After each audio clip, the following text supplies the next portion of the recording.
Kita berdoa sekali lagi. Bapa di surga, terima kasih bahwa dalam kebaktian ini kami kembali mendapatkan kesempatan untuk membaca, mendengar, mempelajari sebagian firman Tuhan. Kami sekali lagi mohon bahwa hadir di sini, di gereja maupun dimanapun ada orang yang mengikuti kebaktian ini, dan memimpin kami semua di dalam acara firman Tuhan ini. Tolong hamba-Mu dalam menyampaikan firman, berikan kekuatan, jasmani, pikiran, suara, berikan pengurapan, berikan kata-kata,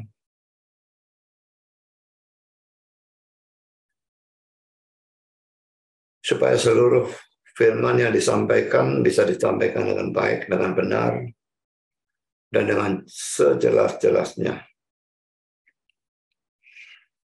Dan khususnya lengkapi bungkus dengan kuasa dan pekerjaan-Mu, karena tanpa itu semua akan sia-sia. Dan tolong kami semua dalam mendengar, Tuhan, berikan hati yang betul-betul terbuka, kesegaran, konsentrasi yang baik dari awal sampai akhir, dan terang secukupnya sehingga kami bisa mengerti dengan benar. Dan telah kami mengerti, berikan kami ketundukan. Biarlah semua kami bukan hanya menjadi pendengar, pengerti firman, tapi pelaku dan penangkap firman, bahkan kalau boleh pemberita firman. Dan biarlah khotbah ini, baik videonya maupun makalahnya, nanti bisa tersebar lebih jauh lagi dari orang-orang yang saat ini mendengarkan. Dan melalui semua itu nama Tuhan bisa lebih dipermuliakan. Laki-laki setan pasti bekerja dalam setiap acara firman yang betul-betul membahas firman. Dan sekali lagi kami mohon Engkau kuatkan semua kami, baik pemberita maupun penerima firman, supaya apapun yang setan lakukan, seluruhnya acara firman ini berjalan dengan baik untuk kemuliaan nama Tuhan. Terima kasih Bapa, dalam nama Yesus kami berdoa. Amin.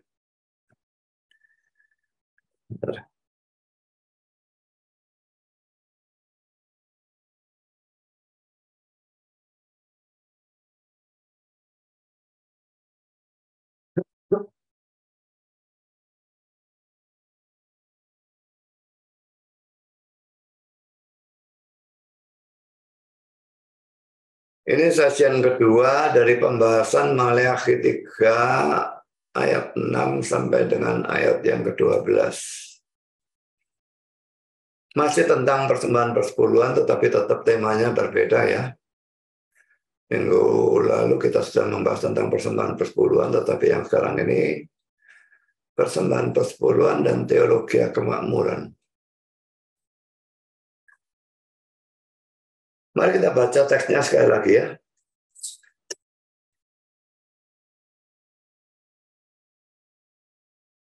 Bahwasanya aku Tuhan tidak berubah, dan kamu Bani Yakub tidak akan lenyap.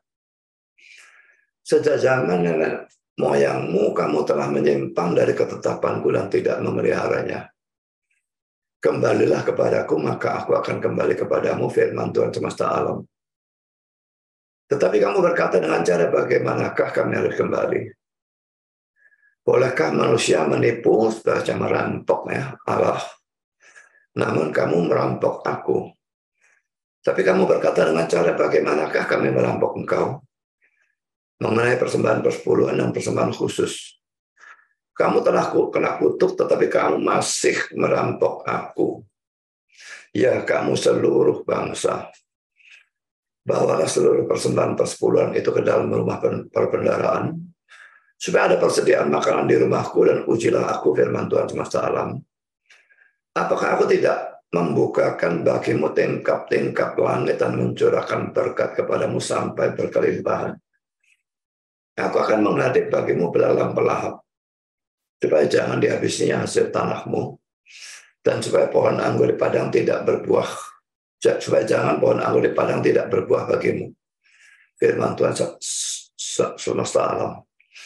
Maka segala bangsa akan menyebut kamu berbahagia sebab kamu ini akan menjadi negeri kesukaan. Firman Tuhan semesta alam.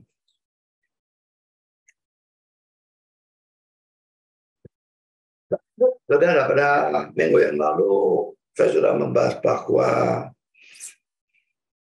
persembahan persepuluhan masih tetap berlaku pada zaman perjanjian baru. Karena itu jelas tidak salah bagi seorang hamba Tuhan mengajarkan tentang persembahan persepuluhan. Tetapi sangat banyak hamba-hamba Tuhan yang tidak ada bicara lain kecuali persembahan persepuluhan. Nah, dua kelompok hamba Tuhan ini harus dibedakan ya. Yang satu memberitakan ajaran persembahan persepuluhan karena itu memang bagian dari firman Tuhan dan harus diberitakan. Tapi yang satu memanfaatkan hal itu untuk mengeruk uang sebanyak-banyaknya untuk gerejanya, tapi ya gerejanya itu nanti punya dia juga. Jadi akhirnya untuk dia. Jadi itu teologi kemakmuran yang lalu memberikan janji-janji berkat yang tidak pernah ada di dalam Alkitab. Kamu berikan 1.000, Tuhan akan balas 10.000. Tuhan, kamu berikan 1 juta, Tuhan berikan 10 juta dan sebagainya. Jadi saudara, ajaran persembahan persepuluhannya benar, cuma motivasinya tidak karu-karuan. Juga hasilnya disimpangkan untuk kenikmatan diri sendiri, kekayaan diri sendiri, sehingga mereka jadi luar biasa makmur dengan mobil-mobil mewah, Lamborghini lah, Rolls-Royce, Bentley, dan macam-macam yang lain. Dan pokoknya kekayaan yang berlimpah-limpah tidak karu-karuan. Dan itu sama sekali tidak cocok dengan kehidupan seorang hamba Tuhan dalam Alkitab, yang sama sekali tidak seperti itu, maupun kehidupan Yesus sendiri. Karena saudara, hal ini perlu kita bahas supaya kita bisa membedakan hamba Tuhan yang mana yang mengajar persepuluhan itu memang karena itu adalah firman Tuhan dan tidak ada motivasi memperkaya dirinya sendiri. Dan hamba Tuhan yang mana yang mengajarkan itu dengan motivasi yang tidak karu-karuan untuk memperkaya diri sendiri. Ajarannya boleh jadi sama-sama benar, tetapi motivasi yang salah membuat kita mestinya memilih memberikan persepuluhan kepada hamba Tuhan yang motivasinya benar, dan bukan kepada gereja-gereja yang hamba Tuhannya motivasinya kacau balau. Dan yang motivasi kacau balau ini yang mayoritas. Sekarang saudara, kita bahas bagian ini sambungan dari minggu lalu ya. Tujuan persembahan persepuluhan. Pertama saudara, poin A, untuk makan bersama. Ini ada dalam Ulangan 12, 5-7 dan Ulangan 14, 22-29. Kita akan baca ya. Ulangan 12, 5-7, ini sebetulnya minggu lalu saya kira sudah kita baca, atau satu atau dua teks ini. Tapi hari ini saya akan menjelaskan, karena teks-teks ini sangat bisa disalah artikan, menjadikan suatu kekacauan.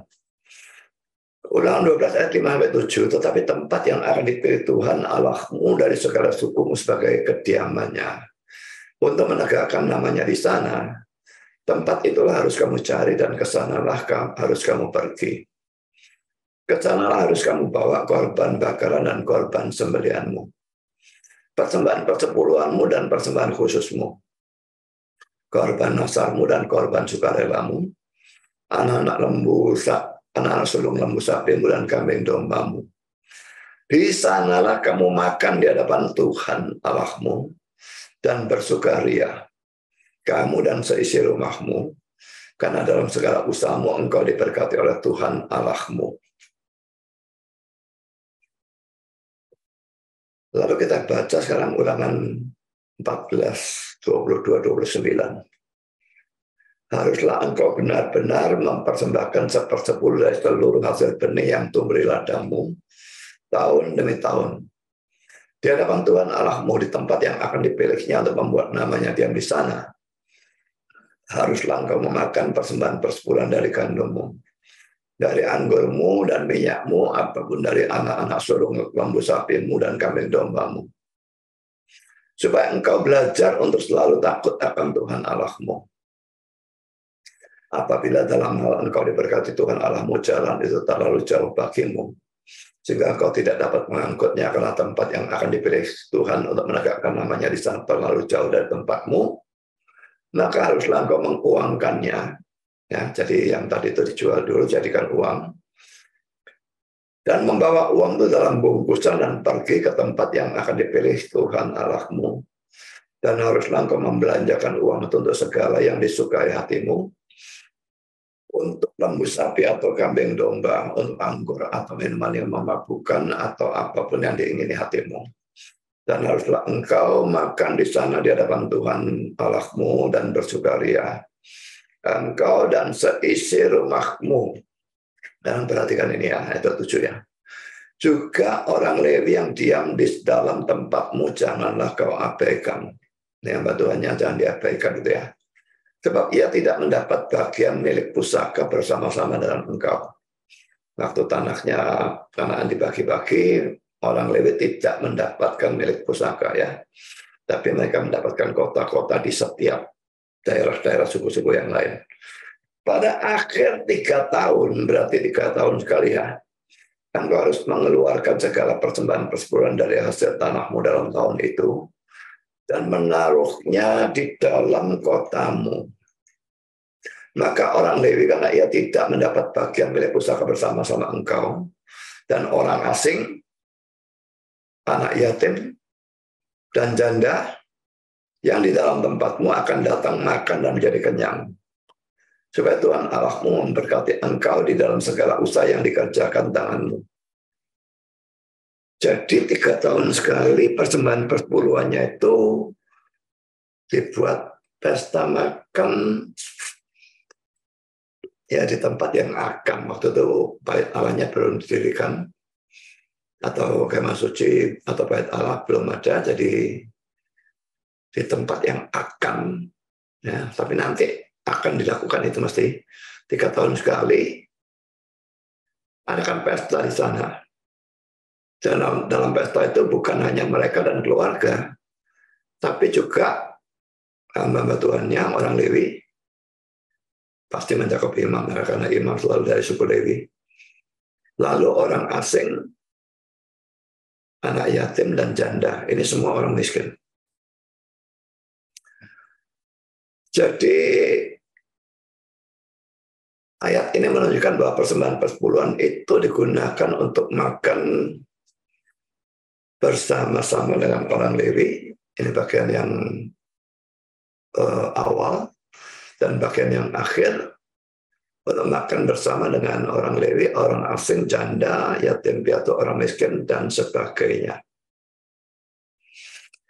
Dan teks ini lalu digunakan oleh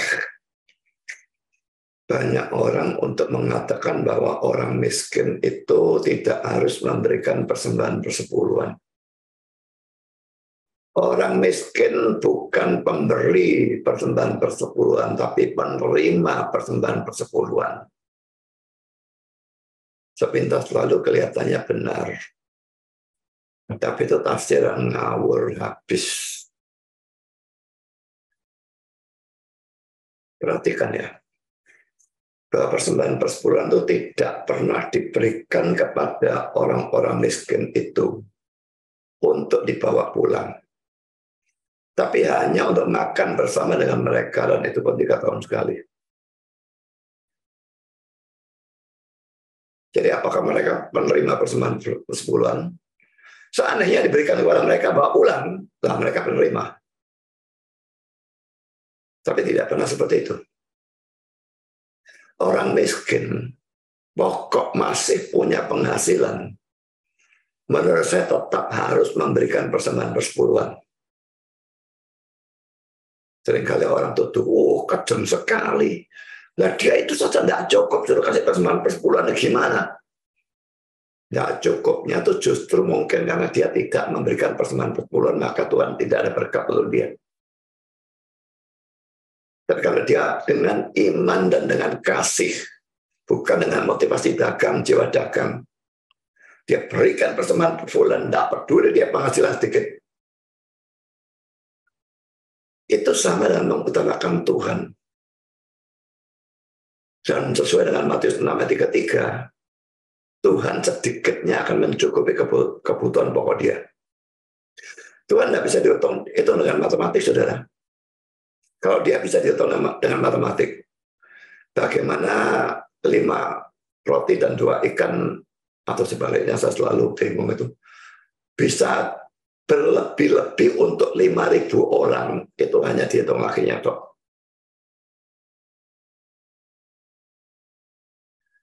Jadi karena dia tidak bisa dihitung dengan matematik,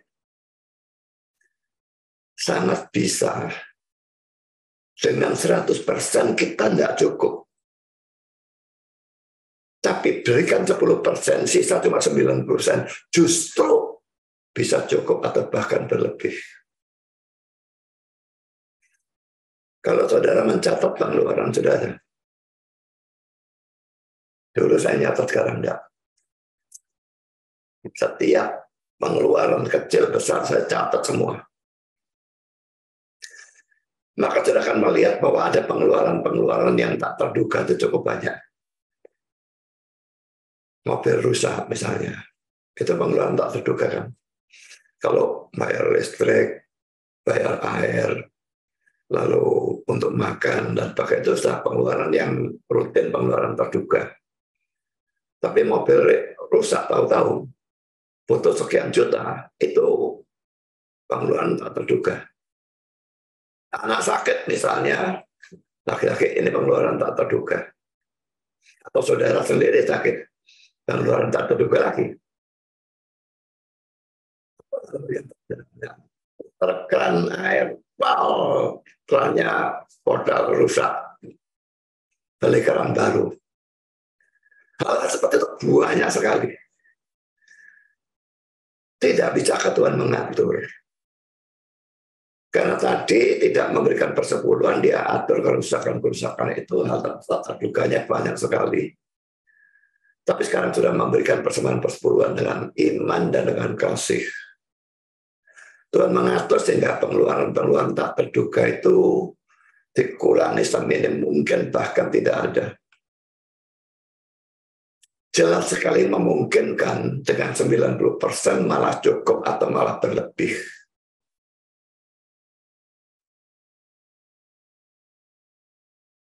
Jadi bukannya saya kejam terhadap orang-orang miskin kalau saya mengatakan bahwa orang miskin pokoknya masih punya penghasilan, dia harus tetap memberikan persembahan persepuluhan. Memang harus tetap. Kalau dia tetap tidak mau memberikan, dia malah tetap miskin. Saya tidak bilang seperti teologi kemakmuran lalu dia jadi kaya. Saya bilang dia sedikitnya dicukupi kalau dia memberikan persembahan persepuluhan dan dalam segala hal mengutamakan Tuhan. Jadi kembali pada teks ini, saudara, menurut saya ini menunjukkan bahwa persembahan persepuluhan tidak boleh diberikan kepada orang miskin. Acara makan bersama itu kan diadakan di kemah suci atau bait Allah ya. Menurut saya lebih tepat kalau dikontekstualisasikan sebagai acara gereja. Kita ada seperti itu.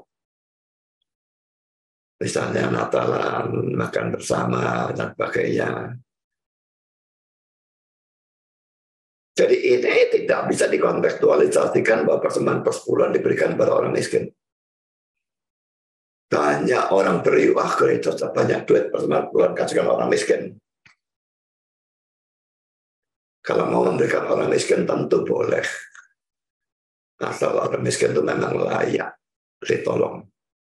Bukan miskin karena tidak mau kerja. Kalau yang miskin tidak mau kerja, katanya Paulus, jangan dia makan. Saya boleh memberikan orang miskin. Tapi dari 90%-nya dan bukan 10%-nya. 10% itu kewajiban setiap orang Kristen untuk gereja.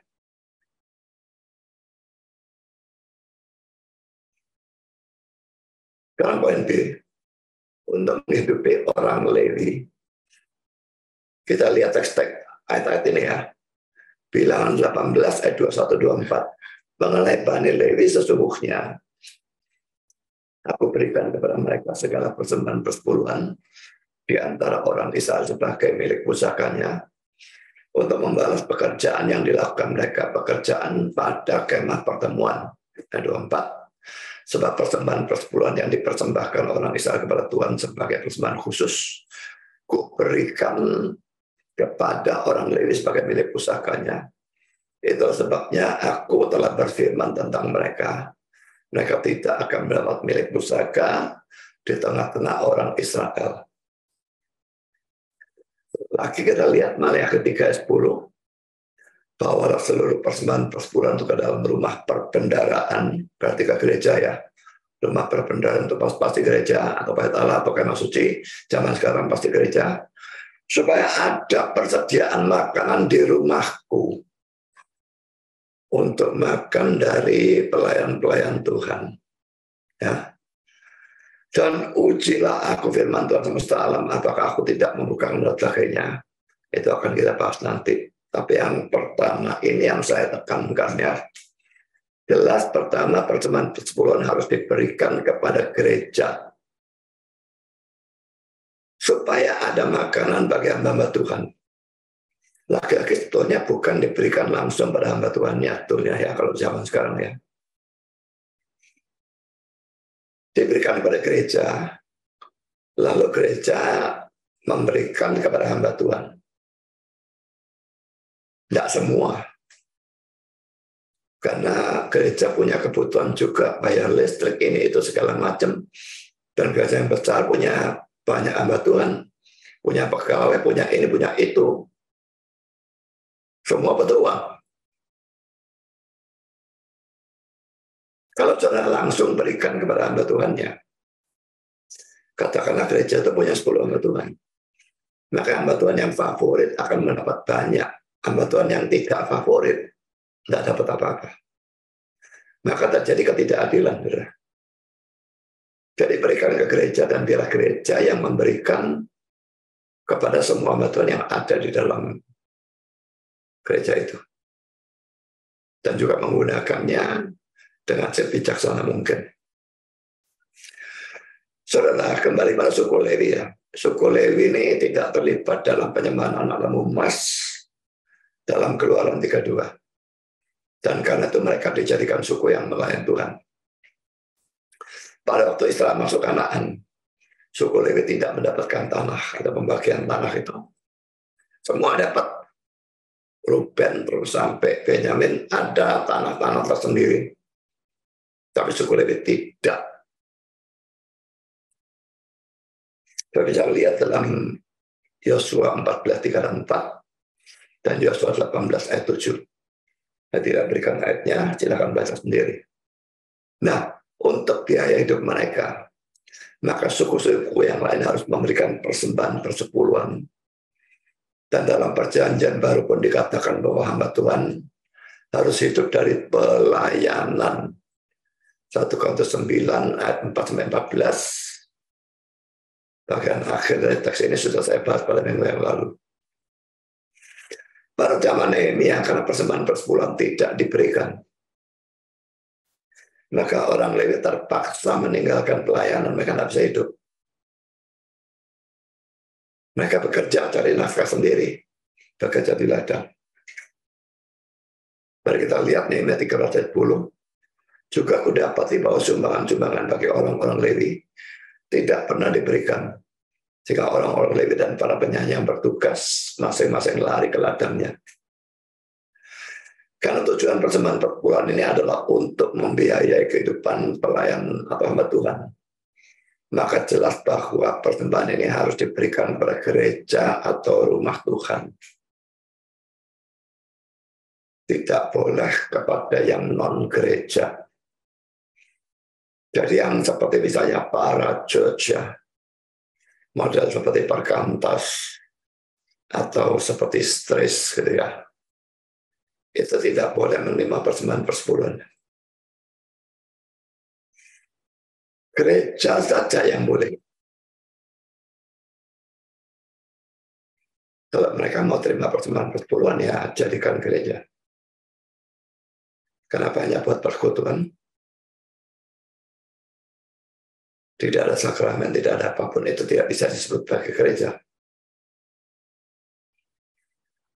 Untuk ini perhatikan pertama, Mazmur 30 bawalah seluruh persembahan persepuluhan ke dalam rumah perbendaharaan. Yang kedua, Ulangan 12 ayat 5-7, saya ambil sepotong-potong saja ya. Kesanalah harus kamu bawa titik-titik persembahan persepuluhanmu.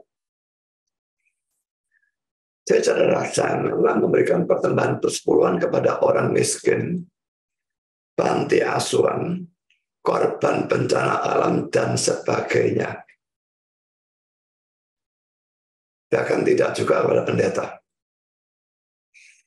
Kalau saudara mau memberikan kepada orang-orang ini, orang-orang miskin, panti asuhan, korban bencana alam, pendeta, saudara seharusnya memberikan dari 90% yang tersisa, setelah dipotong 10% untuk Tuhan atau untuk gereja.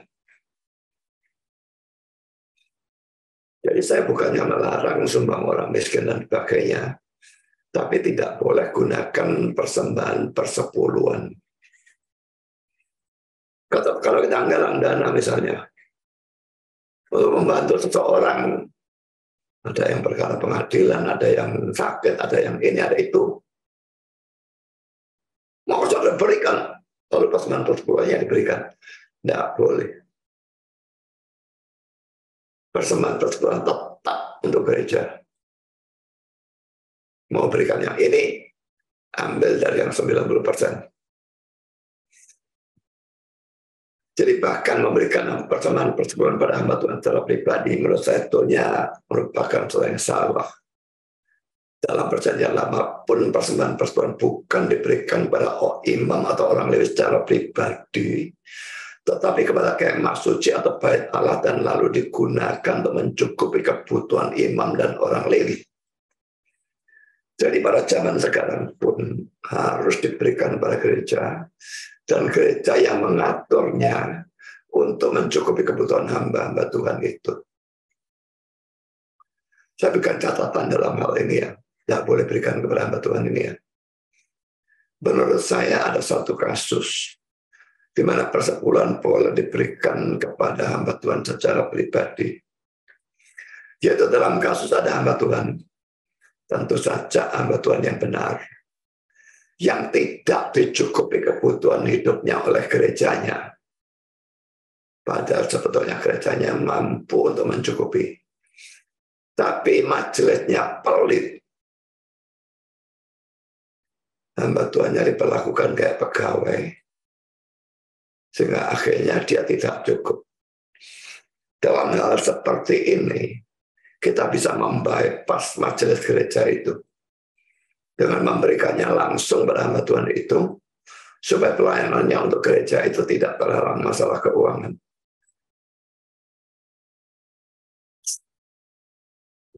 Ini gerejanya, majelis kurang ajar ya. Harusnya dipecat semua. Tapi seringkali di dalam banyak gereja, majelisnya itu yang menjadi bos, bukan hamba Tuhannya. Saya juga tidak setuju kalau hamba Tuhannya jadi bos. Tapi hamba Tuhan itu termasuk dalam majelis dan mestinya jadi ketua majelis.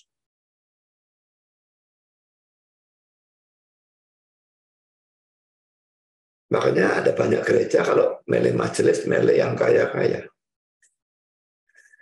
Karena bagi majelis yang kaya, Kalau hamba Tuhan sekarang misalnya dikasih, dalam zaman ini ya dikasih misalnya 10 juta begitu ya. Bagi majelis yang kaya 10 juta duit apa? Gunakan 2 hari habis aku. Ya tidak cukup lah, mesti kasih 50 juta, 100 juta. Tapi kalau majelisnya miskin-miskin, 10 juta, aku saja tidak sampai segitu kok, ya cukup lah untuk hamba Tuhan 10 juta. Jadi heran kalau pendetanya lalu mengangkat majelis dari orang-orang yang kaya. Ini majelis hamba Tuhan tidak beres juga kalau seperti ini.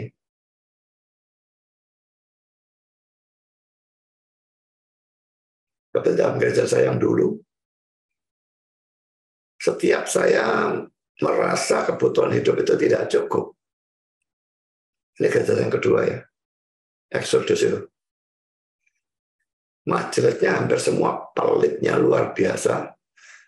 Dan saya orang yang terang-terangan belak-belakan aku tidak cukup naikkan. Mesti gegeran dulu.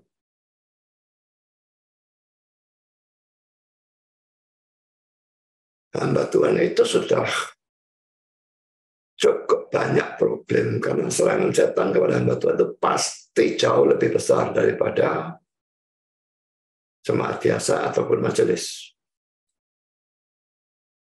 Kalau masih ditambahi lagi dengan problem keuangan yang bisa membuat pertengkaran dalam keluarga dan sebagainya, ini majelis tolol yang tidak punya otak. Saya ladeni gegeran, ayo gegeran. Dan itu setiap kali mau naik, mesti gegeran. Dan pada saat itu saya juga sudah termasuk, kalau dibandingkan yang di hidup hamba Tuhan rata-rata, saya jauh di bawah normal.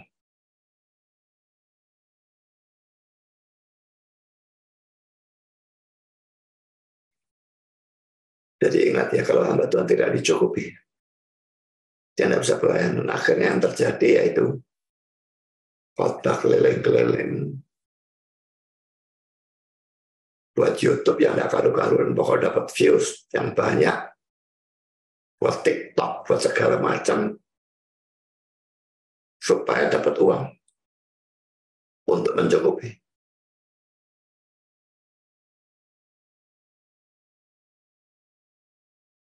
Sebetulnya mending hamba Tuhan itu, ya tidak tahu salah pertamanya itu bagaimana kok dia bisa diperlakukan sebagai pegawai. Hamba Tuhan yang mendirikan gerejanya tapi diperlakukan sebagai pegawai, itu dari mana aturannya? Dan tidak pernah mau diperlakukan sebagai pegawai, saya bukan pegawai mereka. Makanya saya berani ajak gegeran. Saya tidak sungkan ajak gegeran. Dan saya tidak takut ajak gegeran. Tapi hamba Tuhan yang terlanjur diperlakukan sebagai pegawai dan tidak mau dicukupi, keluar saja, sekarang memulai gereja yang baru, dan atur jangan sampai kamu jadi pegawai lagi. Dan pilih majelis-majelis yang memang rohaninya benar dan mengerti. Harus berani mendidik majelis. Tidak boleh sungkan. Kamu harus cukupi aku. Kalau tidak, seluruh gereja jadi korban.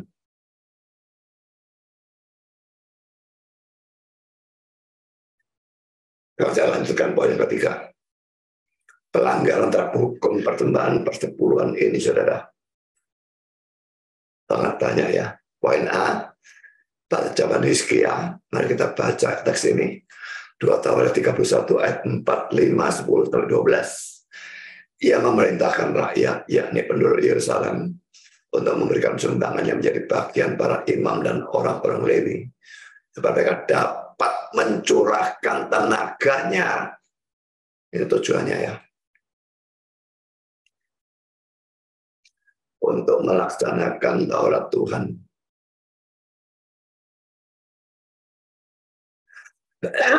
Segera setelah perintah ini tersiar, orang Israel membawa dalam jumlah yang besar hasil pertama daripada gandum, anggur, minyak, madu, dan segala macam hasil bumi. Mereka membawa juga persembahan persepuluhan dari segala sesuatu dalam jumlah yang besar. Lalu ayat 10, dan dijawab oleh Azaria, imam kepala keturunan Sadok, demikian. Sejak persembahan khusus mulai dibawa ke rumah Tuhan. Kami telah makan sekejang-kejangnya, namun sisanya masih banyak. Sebab Tuhan telah memberkati umatnya sehingga tinggal sisa yang banyak ini. Kemudian Hizkia menyuruh menyediakan bilik-bilik di rumah Tuhan, dan mereka menyediakannya. Dan dengan setia mereka membawa segala persembahan khusus, persembahan persepuluhan, dan persembahan kudus itu ke sana. Konanya seorang Lewi mengawasi semuanya, dan Simei saudaranya adalah orang kedua.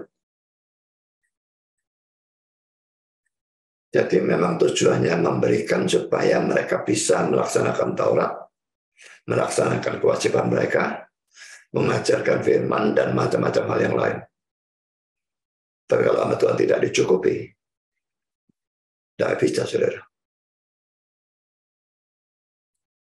Sekarang poin B, pelanggaran pada zaman Nehemia. Nehemia 13, 10-12. Juga aku dapati bahwa sumbangan-sumbangan bagi orang-orang Lewi tidak pernah diberikan. Tidak pernah diberikan. Jika orang-orang Lewi dan para penyanyi yang bertugas, masing-masing lari ke ladangnya. Aku menyesali para penguasa, kataku, mengapa rumah Tuhan dibiarkan begitu saja?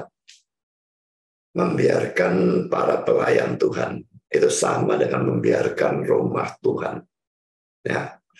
Lalu kukumpulkan orang-orang Lewi itu dan kukembalikan pada tempatnya. Maka seluruh orang Yehuda membawa lagi persembahan persepuluhan daripada gandum, anggur, dan minyak ke perbendaharaan. Lalu yang ketiga, poin C pada zaman Maleakhi. Ini sudah kita baca dalam teksnya ya. Pertama ayat 9. Kamu seluruh bangsa. Jadi saudara, pelanggaran ini tidak memberikan persepuluhan ini dilakukan bukan hanya oleh satu atau dua orang, tetapi seluruh bangsa. Dan saya pikir sampai zaman sekarang, sangat banyak orang Kristen tidak memberikan persembahan persepuluhan. Alasan miskin, alasan ini, alasan itu. Dan tidak memberikan, pokoknya ada penghasilan. Tidak peduli apa alasanmu, saudara hidup di dalam dosa. Dan jangan terlalu heran kalau Tuhan ternyata tidak mencukupi kebutuhan pokokmu.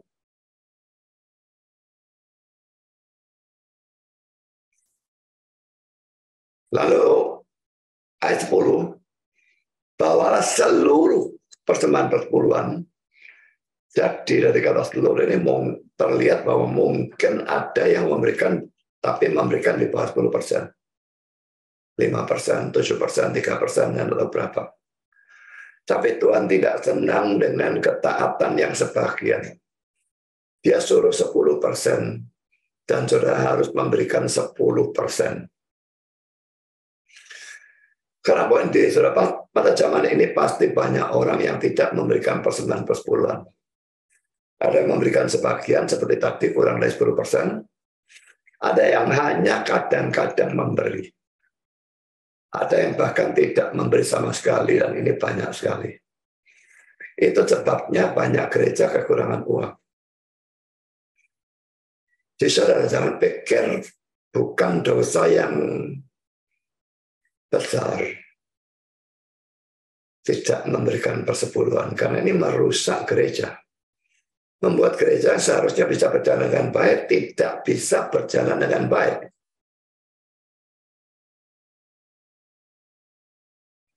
Berikan kepada gereja. Tapi juga ingat, berikan kepada gereja yang benar. Kalau saudara jemaat dari gereja yang sesat, memberikan kepada gereja yang sesat itu sama dengan nyumbang setan.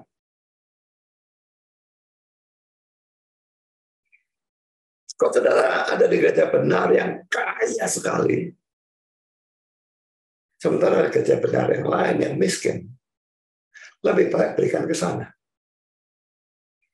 Karena kalau gereja itu sudah kaya kebanyakan uang biasanya, lalu uang itu digunakan, diambur-amburkan begitulah. Yang tidak perlu-perlu. Tapi kalau gereja miskin, dia akan menggunakan dengan seefisien mungkin. Tapi pokoknya harus gereja benar. Jangan gereja sesat. Gereja sesat, jangankan persembahan persepuluhan, persembahan sukarela, 100 rupiah pun jangan beri. Itu nyumbang setan. Kalau kita lanjutkan, saudara, poin yang keempat, Romawi. Jadi ingat, ini sambungan dari sesi yang lalu. Jadi kalau mau baca, ya baca seluruhnya secara utuh supaya saudara tahu poin 1 Romawi itu apa, 2 Romawi, 3 Romawi itu apa. Sekarang kita masuk ke poin keempat, Romawi, perintah bertobat dan janji Allah di dalam di dalam Maleakhi 3 ayat 10-12. Pertama saudara bicara, kita lihat bahwa pada waktu mereka tidak memberikan persembahan itu, mereka dihukum. Ayat 9 sampai dengan ayat 11. Ya. Pertama poin A, mereka kena kutuk. Ayat 9 terjemahan seharusnya adalah kamu kena kutuk. Karena kamu merampok aku, ya kamu seluruh bangsa. Jadi hukumannya karena mereka tidak memberikan itu kena kutuk. Kedua poin B, Allah tidak memberikan hujan atau berkat. Saudara, ayat 10b membuka tingkap di langit dan mencurahkan berkat. Bisa diartikan pakai hujan biasa, dan saya kira memang di sini harus diartikan pakai hujan biasa. Tapi kalau mau diartikan sebagai berkat, begitu saja ya, hujan itu diartikan berkat, ya boleh juga. Tapi tetap ini berkat jasmani. Perlu diingat bahwa kebanyakan dari orang Israel adalah petani dan gembala yang pekerjaannya sangat tergantung pada hujan. Tidak ada hujan, maka tanam padi atau gandum atau apapun bagaimana tumbuh. Gembalanya merumput, tidak ada hujan, rumputnya tidak ada, kering semua. Dengan demikian, kalau Tuhan menahan hujan, maka itu sama dengan menahan berkat Tuhan atau pekerjaan mereka. Ya saudara, sekalipun saya bukan penganut teologi kemakmuran, bahkan anti teologi kemakmuran, tapi saya percaya bahwa banyak orang miskin karena tidak memberikan persembahan persepuluhan. Cuma saya tidak percaya kalau orang memberikan persembahan persepuluhan pasti menjadi kaya, tidak. Tapi kalau tidak memberi, Tuhan tidak kasih berkat. Dia malah makin kekurangan. Saudara, saya pernah mengalami sendiri, jangan pikir pendeta selalu mentaati ya. Pengeluarannya banyak. Wah, ini defisit. Tidak beri, tambah hancur-hancuran bulan depannya. Terus saya pikir, wah ini salah. Saya memberi tapi bukan dengan jiwa dagang ya. Betul-betul karena kepingin mentaati dan dengan iman dan kasih memberikan. Kadang-kadang Tuhan yang menguji sudah beri ini. Masih defisit 2-3 bulan tetap berikan. Berikan terus, ini ujian. Dan lulus dalam ujian tetap memberikan. Tuhan akan cukupi. Saya tidak bilang Tuhan akan berikan berlimpah-limpah. Tapi Tuhan sedikitnya cukupi kebutuhan pokok saudara. Poin C, Allah memberikan belalang yang merusak panen dan alat. Dan Allah tidak memberikan buah pada pohon anggur mereka. Kita baca ayat 11. Aku akan menghardik bagimu belalang dihardik pada saat mereka memberi. Kalau mereka memberi dijanjikan ini, ya, supaya jangan dihabisinya hasil tanahmu dan supaya jangan pohon anggur di padang tidak berbuah bagimu. Jadi pada waktu mereka tidak memberikan pertemuan persepuluhan, itu yang terjadi. Belalang itu kalau datang, wah, sudah pernah melihat seperti awan ya. Kalau itu turun di ladang gandum, ladang jagung, ladang apa, dalam waktu bilangan menit habis total. Dan pada waktu mereka memberikan persembahan persepuluhan, Tuhan akan menghardik belalang pelahap. Dan dia akan mengatur supaya pohon anggur di padang itu berbuah.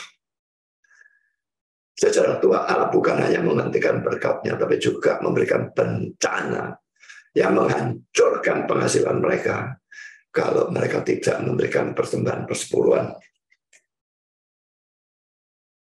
Saya ingat saya heran, kenapa kena bencana? Memang ya, ketaatan itu bukan ditekankan hanya pada persembahan persepuluhan. Tidak ada gunanya saudara memberikan persembahan persepuluhan kalau dalam hal yang lain saudara tidak taat, nipu orang, dusta, tidak ke gereja, apa segala macam, tidak karu-karuan. Carilah dahulu kerajaan Allah dan kebenarannya. Itu bukan hanya persembahan persepuluhan, tapi mencakup persembahan persepuluhan. Tapi ada hal yang lain. Sudah beri persembahan persepuluhan tetap kurang terus. Mungkin kali dalam hal yang lain ini saudara banyak ketidaktaatan, maka tetap janji Tuhan tidak berlaku. Kenapa ajaran ini saudara mungkin bertanya, loh, mengapa banyak orang yang tidak memberikan persembahan persepuluhan?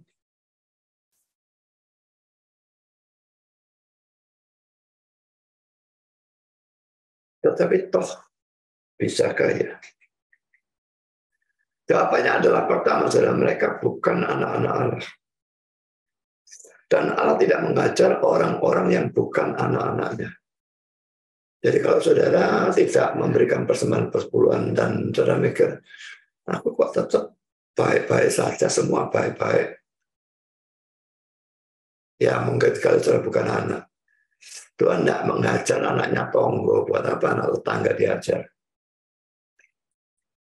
Anak setan mau beri, mau tidak beri, peduli amat.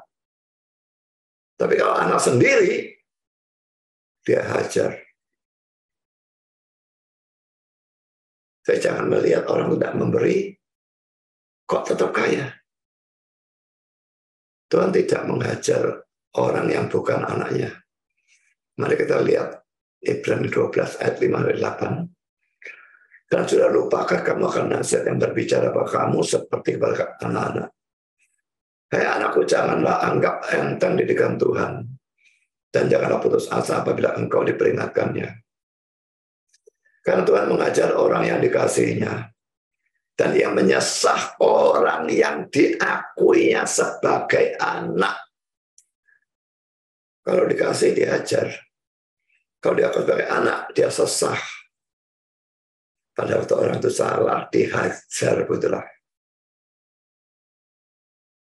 Kalau tidak diajar, ya tidak dikasih.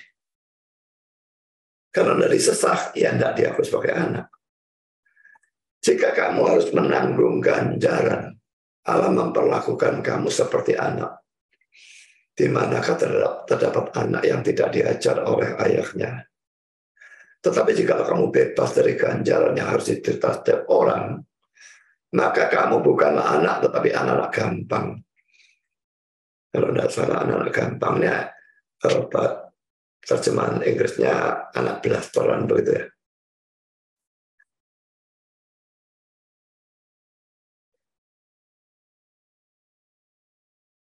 Sekarang poin kedua, mereka akan mendapat hukuman di neraka. Di dunia diajar. Kalau anak, kalau bukan anak tidak diajar.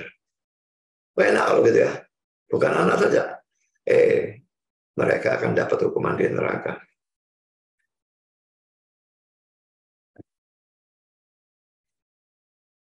Saudara berbuat dosa terus dan tidak ada ajaran Tuhan, jangan pikir enak. Ditunda terus hukumannya sama Tuhan. Tuhan itu sabar. Tapi sabarnya itu tetap ada batasnya.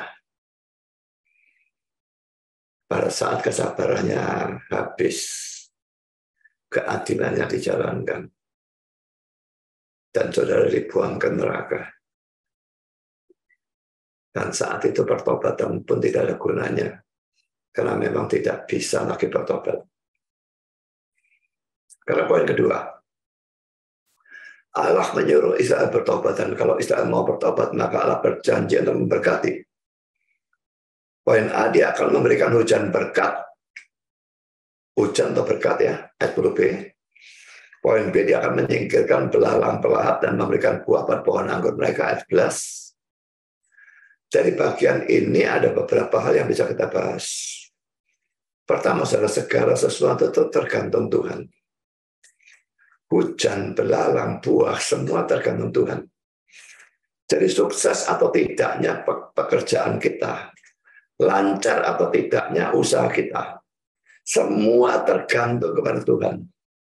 Lagi itu kok memberikan 1/10 saja kok tidak mau. Kalau saudara bisa bekerja dan mendapatkan penghasilan yang berapapun, itu berkat Tuhan. Saya cuma dituntut memberikan persembahan 10%. Itu tidak banyak.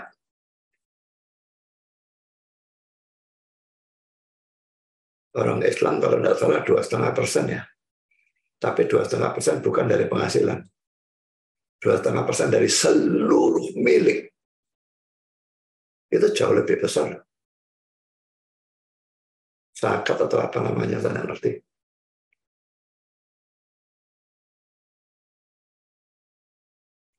Saya lebihkan 90%. Dan harus bisa hidup dengan itu. Semua tergantung Tuhan. Mari kita lihat ayat ini ya. Mazmur 127:1. Jikalau bukan Tuhan yang membangun rumah, sia-sialah usaha orang yang membangunnya. Saya bangun rumah kalau Tuhan tidak berkenan, tidak ada gunanya, tidak jadi-jadi, tidak rumahnya ambruk rumahnya. Jikalau bukan Tuhan yang mengawal kota, sia-sialah pengawal berjaga-jaga. Jadi apapun yang kita lakukan, butuh berkat dari Tuhan, baru bisa berhasil. Kalau tidak ada berkat dari Tuhan, tidak bisa berhasil apa-apa.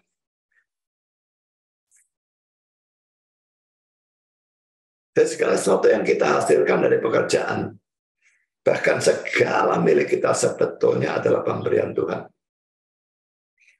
1 Korintus 4 ayat 7b, dan engkau apakah yang engkau punyai yang tidak engkau terima?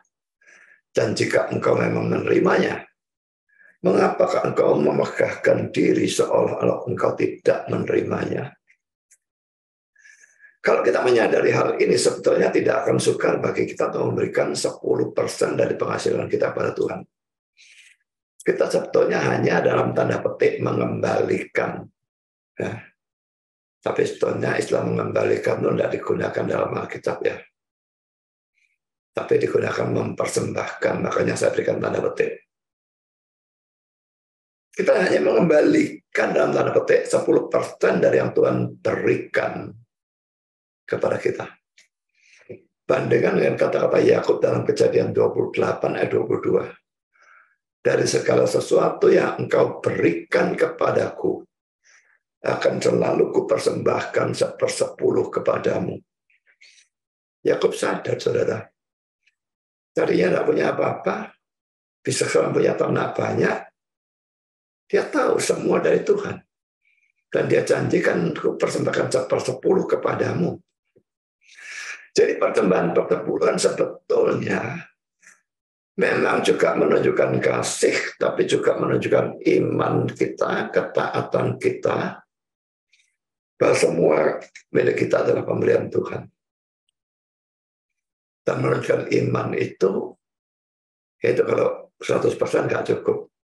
Nah ini dibutuhkan iman untuk 100% tidak cukup, suruh memberikan 10%, sisa 90%, tambah tidak cukup. Berimanlah Tuhan tidak bisa dihitung dengan matematik. Karena saudara, poin yang kedua, banyak orang menjadi miskin karena tidak memberikan persembahan persepuluhan, dan bukannya tidak memberikan persembahan persepuluhan karena miskin. Coba introspeksi diri saudara kalau saudara miskin, saudara. Apakah saudara karena miskin tidak memberikan persepuluhan, atau dari dulu memang tidak memberikan persembahan persepuluhan, makanya tidak diberkati, akhirnya jadi miskin?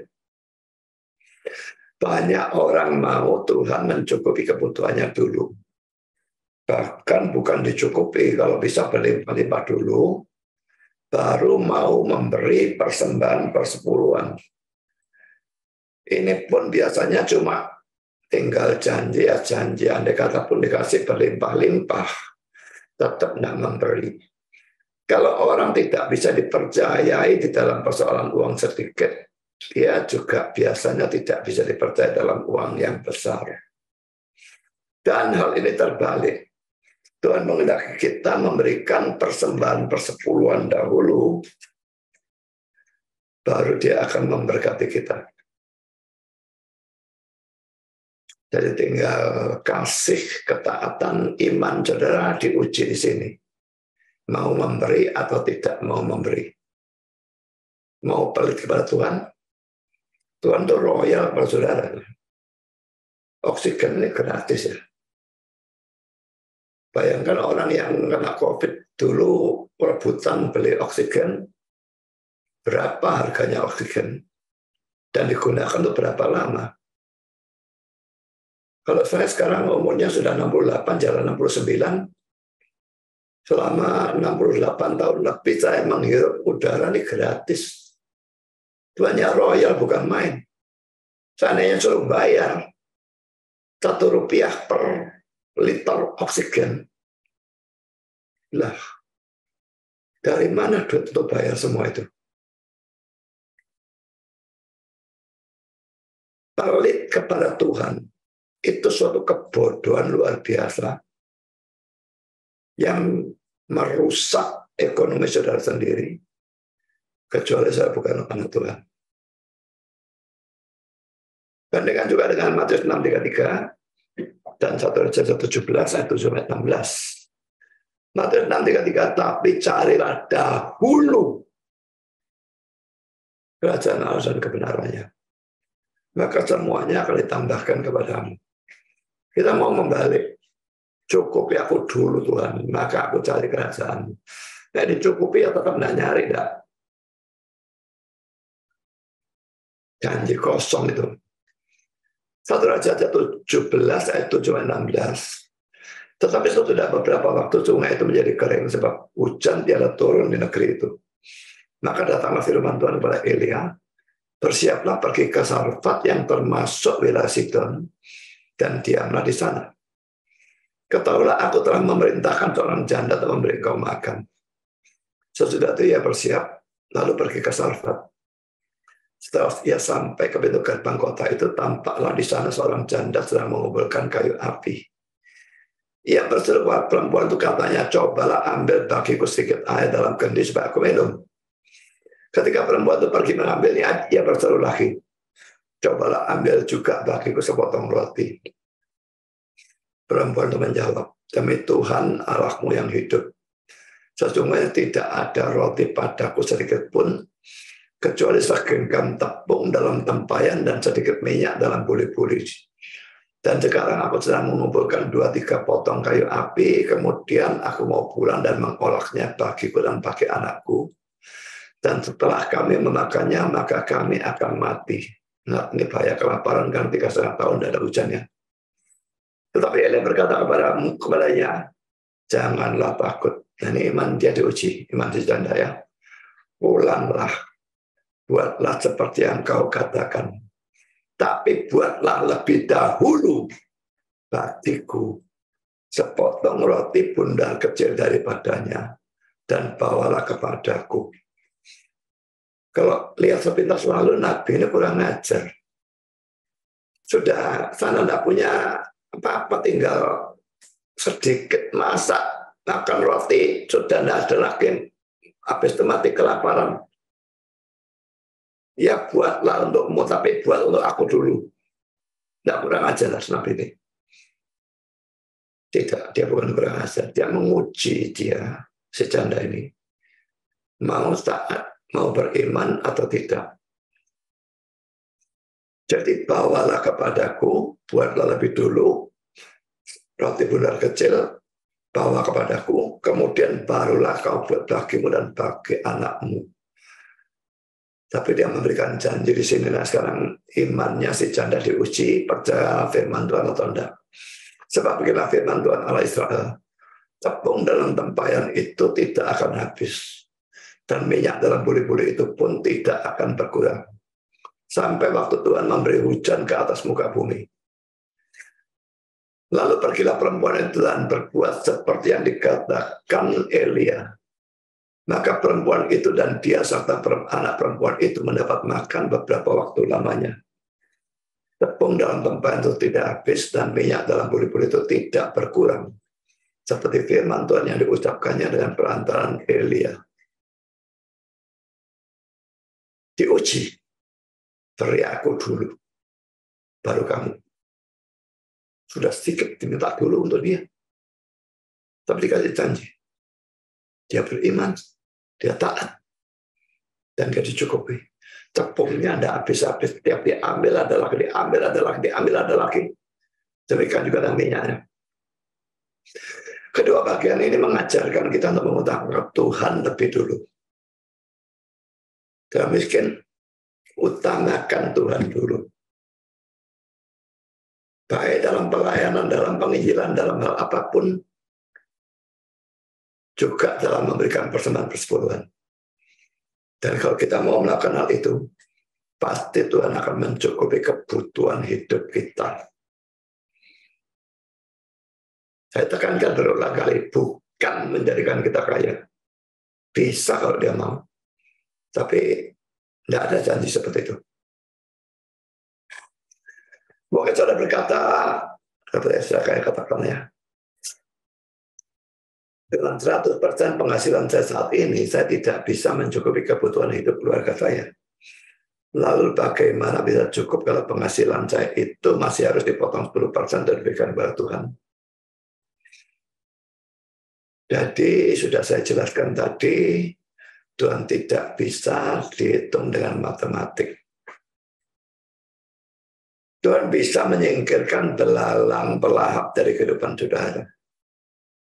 Mungkin selama ini sudah tidak cukup karena adanya belalang itu yang bisa berbentuk macam-macam hal. Seperti anak sakit, motor atau mobil rusak, dan semua pengeluaran ekstra lainnya. Kalau belalang itu disingkirkan oleh Tuhan karena iman dan ketaatan saudara dalam persepuluhan, maka sangat bisa dengan 90% penghasilan saudara, justru bisa mencukupi kebutuhan hidup keluarga saudara. Ujilah aku, katanya Tuhan. Ya. Jadi saudara diminta untuk uji dia. Yang miskin yang tidak cukup karena tidak pernah beri. Ujilah Tuhan, itu tantangan dari dia. Tapi kamu berikan persembahan persepuluhan dulu. Aku akan usir belalang pelahap dan sebagainya. Pikirkan mau atau tidak. Karena saya tahu sangat banyak orang tidak memberikan persembahan persepuluhan. Nah, atau kadang-kadang atau memberikan sebagian, dan itu semua bukan persembahan persepuluhan. Persembahan per 20-an, persembahan per 30-an, persembahan per 50-an, persembahan per 100-an. Kalau yang ketiga, kalau saudara, kalau memberi diberkati, gitu ya, apakah semua ini berarti bahwa ajaran teologi kemakmuran itu betul? Karena itu ajaran mereka, beri maka Tuhan akan berkati, berlipat-lipat ganda dan sebagainya. Saudara, saya jawab pertanyaan saya sendiri nih ya. Jawabannya adalah tidak. Ajaran terkutuk teologi kemakmuran itu tidak benar.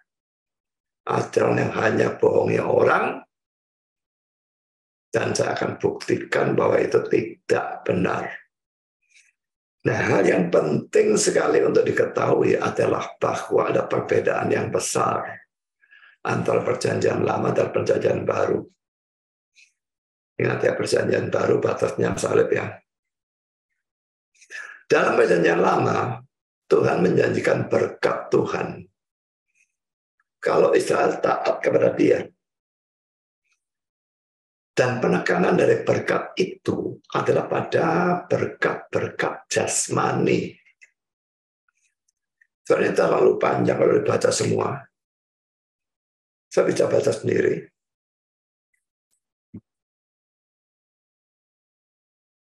Ulangan 11, ayat 8-15. Ulangan 28, 1-14. Maleakhi 3, 8-11. Mungkin juga ada pada Imamat 26 kalau saya tidak salah.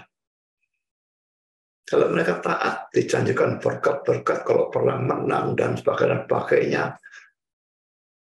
Semua berkat jasmani. Tapi dalam perjanjian baru kalau kita taat, kita juga akan diberkati. Tapi penekanan dari berkat di sini adalah pada berkat rohani. Jadi kalau orang mengajarkan teologi kemakmuran dan berkatnya katanya berkat jasmani, itu zaman PL cocok, zaman PP tidak.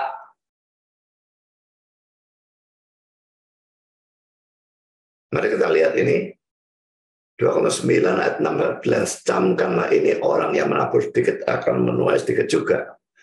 Dan orang yang menabur banyak akan menuai banyak juga. Wah, ini seringkali dijadikan ayat oleh ini ayat emasnya teologi kemakmuran. Kamu miskin dalah, kamu naburnya sedikit, ngasih kok cuma 10 ribu ya.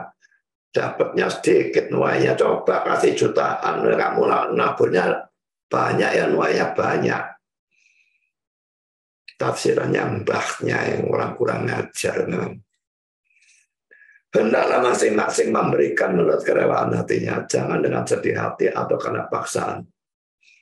Sebab Allah mengasihi orang yang memberi dengan sukacita.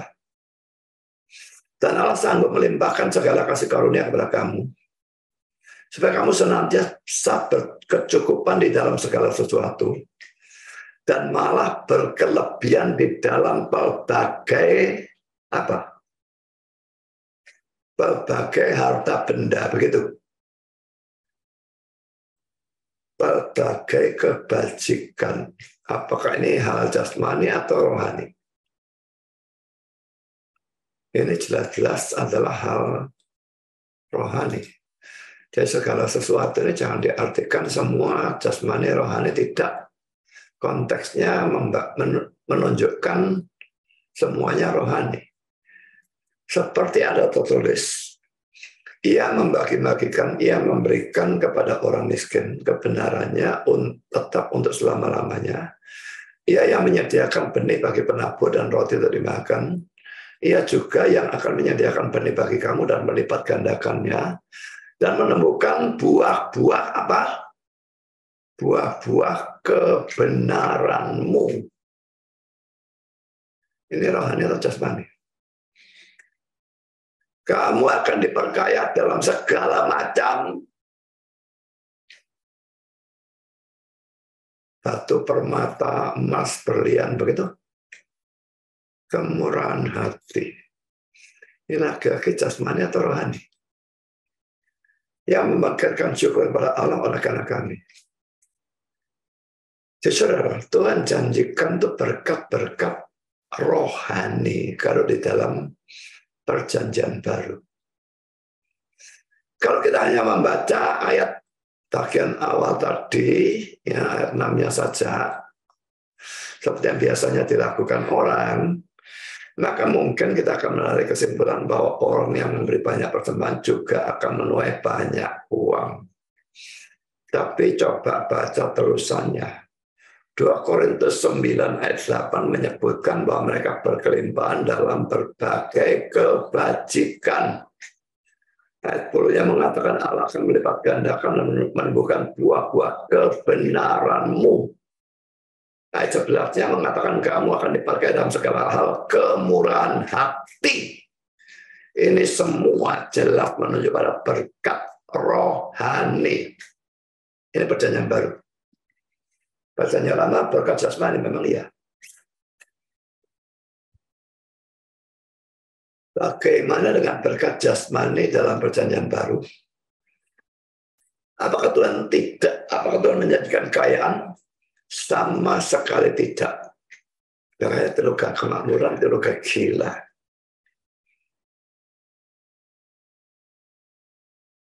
Yohanes 8 ayat 1 dan 9 menceritakan tentang jemaat Makedonia yang memberi lebih banyak dari kemampuan mereka.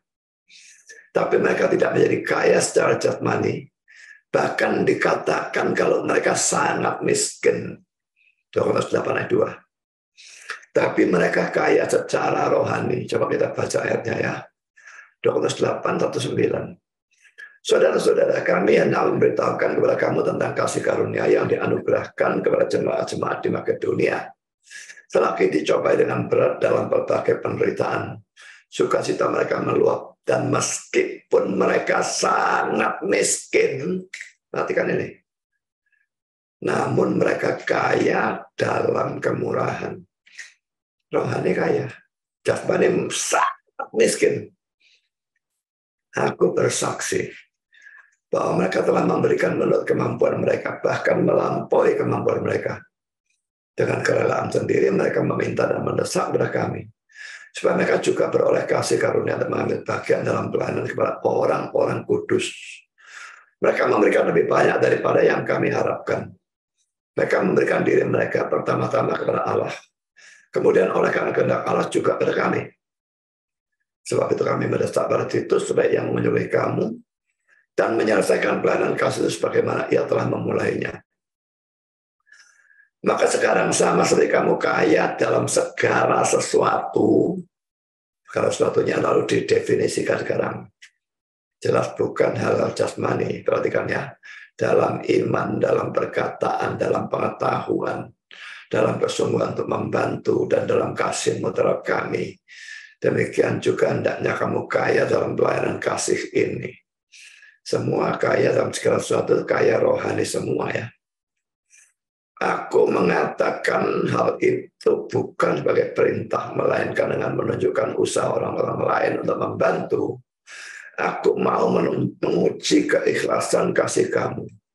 Karena kamu telah mengenal kasih karunia Tuhan kita Yesus Kristus, bahwa Ia yang oleh karena kamu menjadi miskin, sekalipun Ia kaya, coba kamu menjadi kaya oleh karena kemiskinannya. Nah, inilah ayat yang digunakan oleh teologi kemakmuran. Allah dalam Kristus kaya jadi miskin, sebab kita yang miskin jadi kaya. Kaya apa? Kaya rohani, saudara. Demikian pula dengan orang-orang yang menjual rumah dan tanahnya pada abad pertama itu ya. Lalu mempersembahkan kepada Tuhan dalam Kisah Rasul 4 ayat 4-37 untuk bantu orang-orang Kristen yang miskin. Tidak pernah dikatakan bahwa mereka lalu menjadi kaya atau menerima banyak rumah. Rasul-rasul yang mengikut Tuhan, termasuk Paulus, adalah orang-orang yang saleh, beriman dan saleh. Tapi mereka tidak menjadi kaya dalam hal jasmani. Jadi dalam perjanjian baru, dalam hal jasmani Tuhan tidak menjanjikan kelimpahan.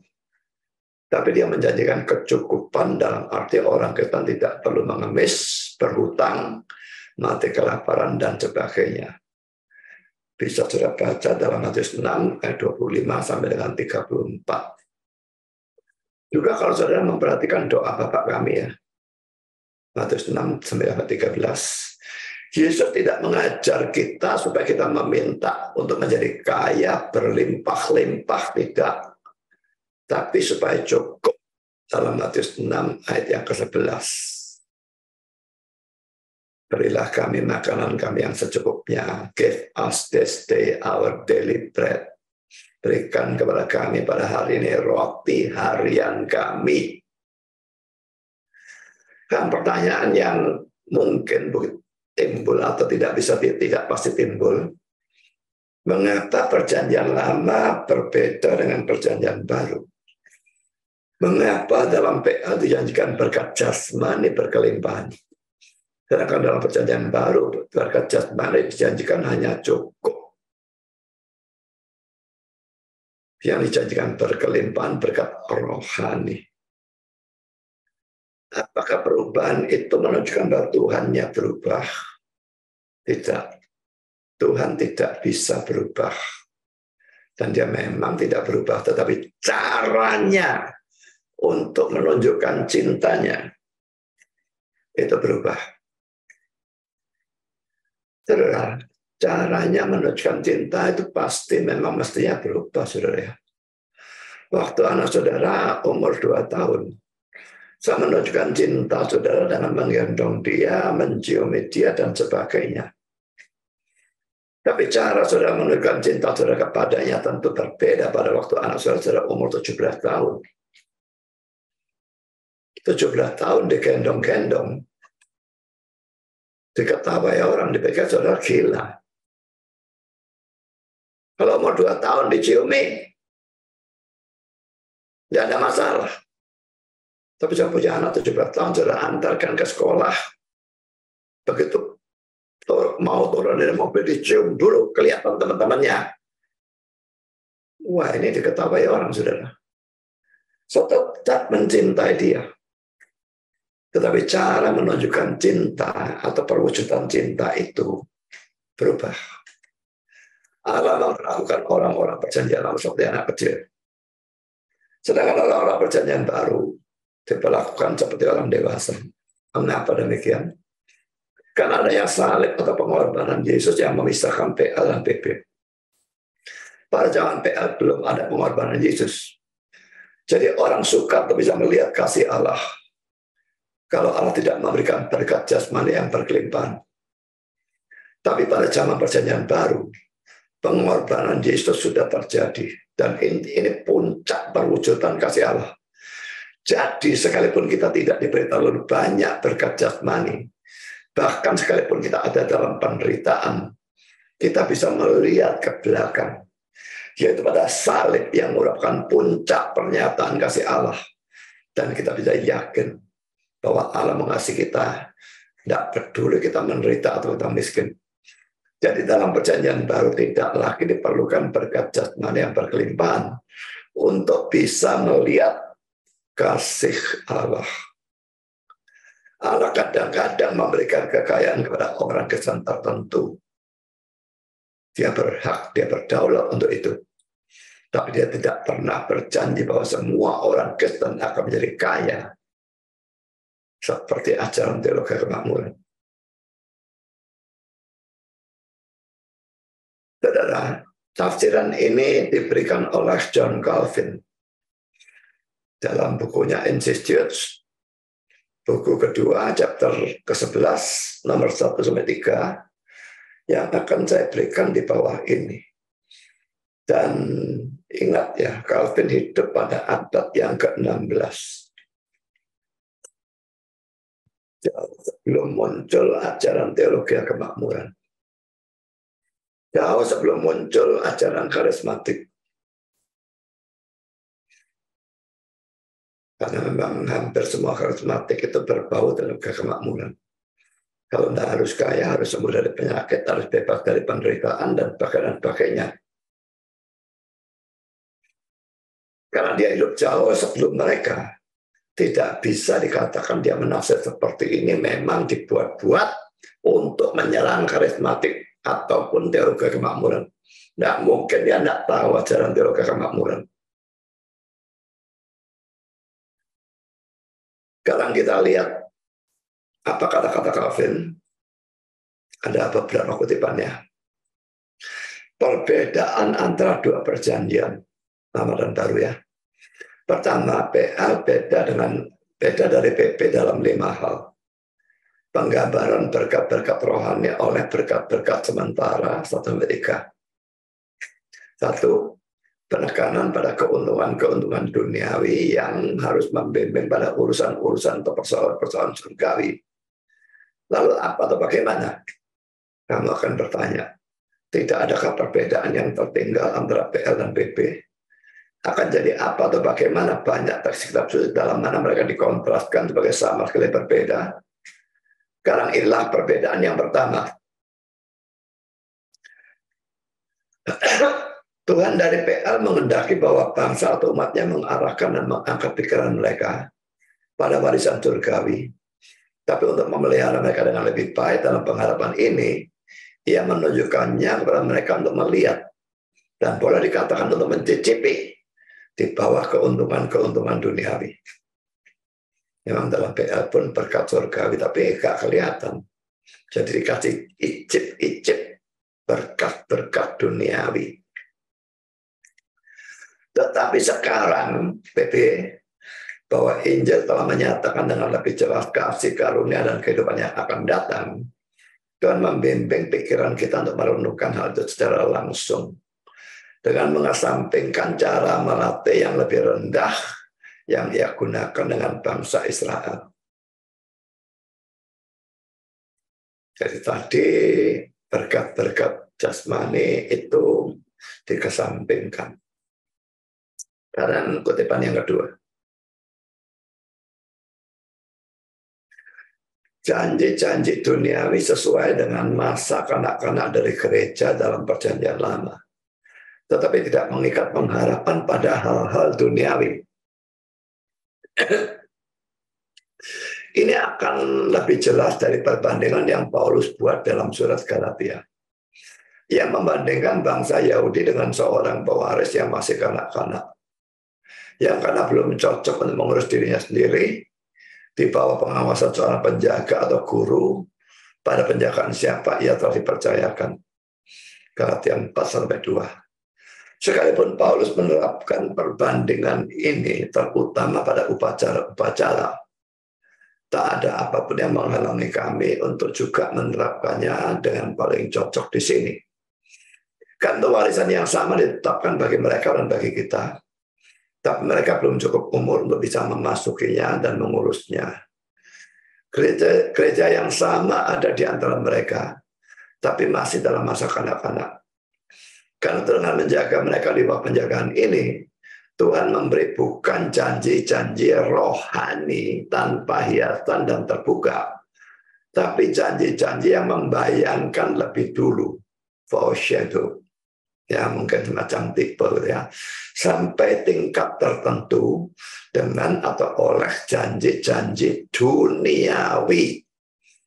Kan pada waktu ia mengadopsi Abraham, Ishak dan Yakub dan keturunan mereka ke dalam pengharapan kekekalan, ia menjadikan mereka tanah Kanaan sebagai suatu warisan. Itu bukanlah tujuan akhir dari pengharapan mereka, tapi harus melatih dan meneguhkan mereka pada waktu mereka merenungkannya dalam pengharapan tentang warisan mereka yang sebenarnya, suatu warisan yang belum dinyatakan kepada mereka. Dia menggunakan Galatia 4-2, kita baca ya. Yang dimaksud ialah selama seorang ahli waris belum akil balik, sedikit pun ia tidak berbeda dengan seorang hamba. Sungguh pun ia adalah Tuhan dari segala sesuatu. Tapi ia berada di bawah perwalian dan pengawasan sampai pada saat yang telah ditentukan oleh Bapaknya. Kutipan ketiga dari Calvin, pemberian jasmani dan hukuman jasmani sebagai tipe-tipe. Tetapi karena Tuhan dalam memberikan kesaksian tentang kebaikannya terhadap orang-orang percaya oleh hal-hal baik sekarang ini, pada waktu itu membayangkan lebih dulu, foreshadow, kebahagiaan rohani dengan tipe-tipe dan simbol-simbol seperti itu. Demikian juga di sisi lain, ia memberikan dalam hukuman-hukuman jasmani, bukti-bukti dari penghakimannya terhadap orang jahat. Demikianlah sebagaimana pemberian-pemberian Allah lebih menyolok dalam hal-hal duniawi, demikian juga hukuman-hukumannya. Orang-orang yang tidak mempunyai pengetahuan tanpa mempertimbangkan analogi dan kesesuaian ini, saya menyebutnya seperti itu, antara hukuman-hukuman dan pahala-pahala atau upah-upah. Heran pada kebisa perubahan yang begitu besar dalam diri Allah. Jadi yang menganggap itu Allahnya bisa berubah, itu orang-orang yang tidak punya pengetahuan. Ya. Tetapi kita akan dengan mudah membereskan keraguan ini. Jika kita mengarahkan perhatian kita pada dispensasi dari Allah ini, yang telah saya perhatikan. Ia mau bahwa selama waktu di mana ia memberi perjanjiannya kepada bangsa Israel, dalam satu bentuk yang ditutupi atau disembunyikan, kasih karunia dari kebahagiaan yang akan datang dan kekal ditunjukkan dan digambarkan di bawah kebaikan-kebaikan duniawi. Keseriusan atau beratnya kematian rohani di bawah hukuman-hukuman jasmani. Ya, dari penafsiran Calvin bisa kita simpulkan ya secara pasti bahwa ayat ketiga 12 itu biarpun kelihatannya seolah-olah mendukung teologi kemakmuran, artinya sama sekali tidak demikian karena ada beda antara PL dan PB. Dalam PL salib belum ada, maka kalau mereka tidak diberikan berkat jasmani berkelimpahan, maka mereka tukar melihat kasih Allah. Tapi dalam PB tidak ada berkat jasmani berkelimpahan, bahkan kita miskin, menderita, sakit. Bisa lihat ke belakang ada salib Kristus dan kita bisa diyakinkan Allah mengasihi kita. Kalau tidak, mengapa Allah mau jadi manusia dan menderita dan mati bagi kita? Poin keempat, ini tidak berarti bahwa bagi Tuhan hanya persembahan persepuluhan yang penting ya. Persembahan persepuluhan tanpa ketaatan dalam hal lain tidak akan dipedulikan oleh Tuhan. Saya tidak bacakan, saudara baca sendiri Yesaya 1 ayat 10-20 dan 1 Samuel 15 ayat 22. Saudara berikan persembahan banyak seberapapun banyaknya, tapi tanpa ketaatan dalam hal-hal yang lain, persembahan saudara dianggap oleh Tuhan. Dan lebih penting kan saudara taat daripada memberikan persembahan. Tapi taat tanpa memberi persembahan, dan ini tidak taat lagi. Persembahan itu memang diharuskan. Jadi taat dalam segala hal, tapi taat juga dalam memberikan persembahan persepuluhan. Poin A, kalau ada dosa dalam kehidupan saudara, jangan memberi persembahan persepuluhan untuk menyokong Tuhan. Persembahan persepuluhan tidak bisa menggantikan ketaatan yang dituntut Tuhan dari diri saudara.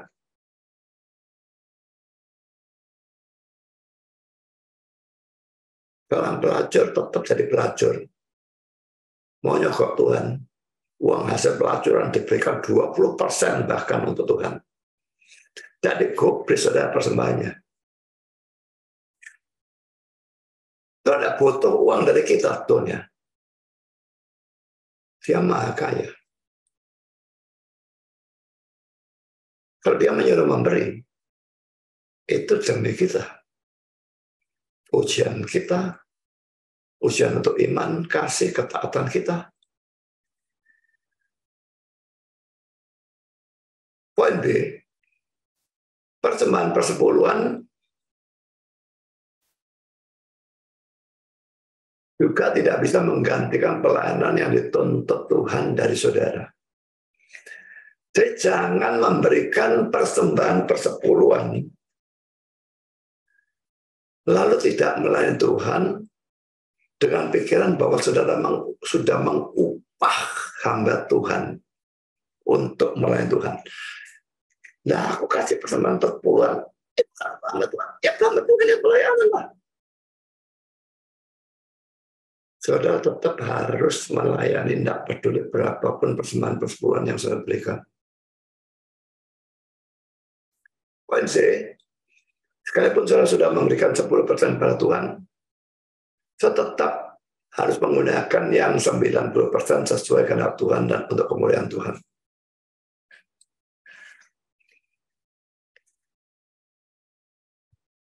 Bukannya tidak boleh pesta, bukannya tidak boleh piknik, jalan-jalan dan sebagainya. Itu kan bukan untuk kemuliaan Tuhan. Siapa yang bilang bukan? Bisa iya, bisa enggak. Kalau saya tidak pernah ada hiburan, tidak pernah ada piknik dan terusnya, saudara kan stres. Dan stres itu mendatangkan hal-hal yang nanti tidak memuliakan Tuhan.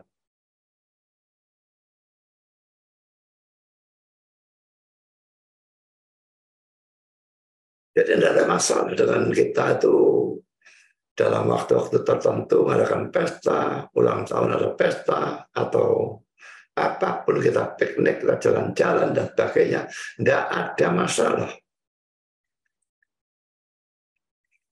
Sekarang kita coba yang kelima. Adanya janji berkat bagi orang-orang yang memberikan persembahan persepuluhan. Bahkan banyak orang Kristen memberikan persembahan persepuluhan dengan motivasi yang salah, jiwa dagang. Kalau memberikan persembahan persepuluhan diberkati. Dan ini gara-gara teologi kemakmuran ya. Mereka bikin gara-gara. Orang-orang biadabnya bikin gara-gara. Akhirnya banyak sekali orang Kristen memberikan persembahan persepuluhan dengan jiwa dagang. Itu tidak digubris sama Tuhan. Motivasi yang benar harus ada pada waktu memberikan persembahan persepuluhan, dan itu adalah pertama, jangan memberi dengan terpaksa. Takut kalau tidak memberi maka akan dikutuk atau dihukum oleh Allah. Taat karena takut itu lebih baik daripada tidak taat. Tapi yang benar itu taat karena kasih dan karena iman. Ya. Taat karena takut itu tetap dosa. Ya. Memang yang tidak memberikan persembahan persepuluhan akan dihukum. Tapi jangan hanya karena takut dihukum harus memberikan persembahan persepuluhan.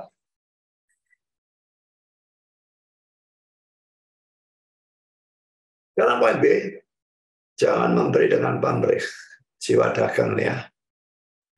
Supaya dibalas atau diberkati oleh Tuhan berlipat ganda. Memang yang memberi akan diberkati. Tapi jangan memberi dengan tujuan supaya saudara diberkati. Kalau saudara memberikan persembahan persepuluhan dengan jiwa dagang seperti itu,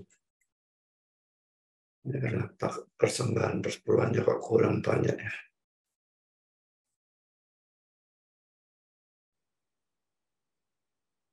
Memberikan persembahan persepuluhan dengan jiwa dagang seperti itu, jangan berharap bahwa Tuhan akan memberkati. Dan kalau toh ada berkat, itu mungkin datang dari setan. Berikan persembahan persepuluhan karena sudah mencintai Tuhan.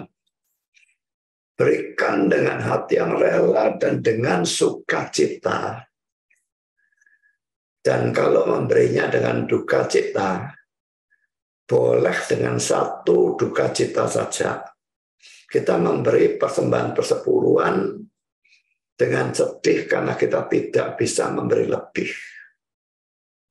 Andai kata saja aku penghasilannya lebih banyak, aku akan bisa memberikan lebih banyak, aku akan lebih bersuka cita.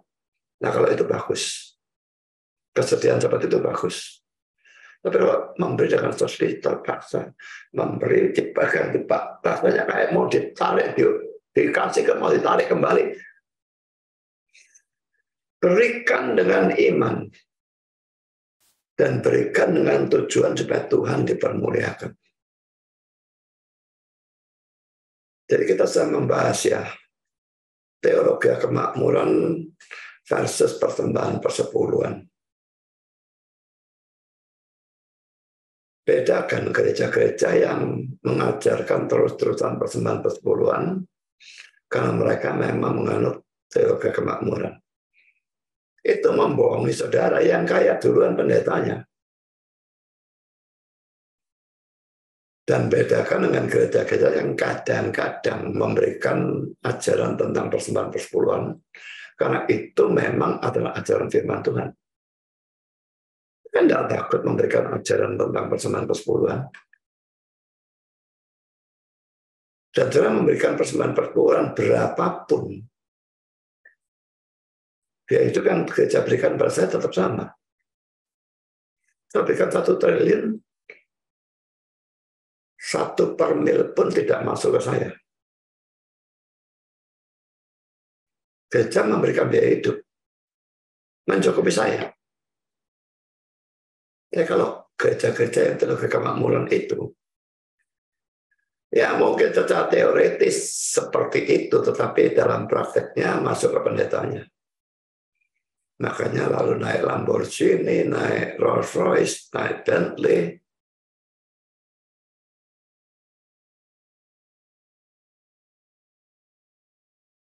Dan untuk saudara dalam memberi, jangan punya jiwa pamrih.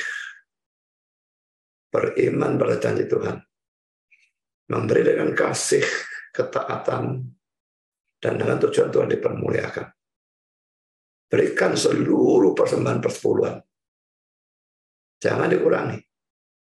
Dan rutin, tanpa ada loncat-loncat dan sebagainya. Tuhan memberkati saudara. Amin.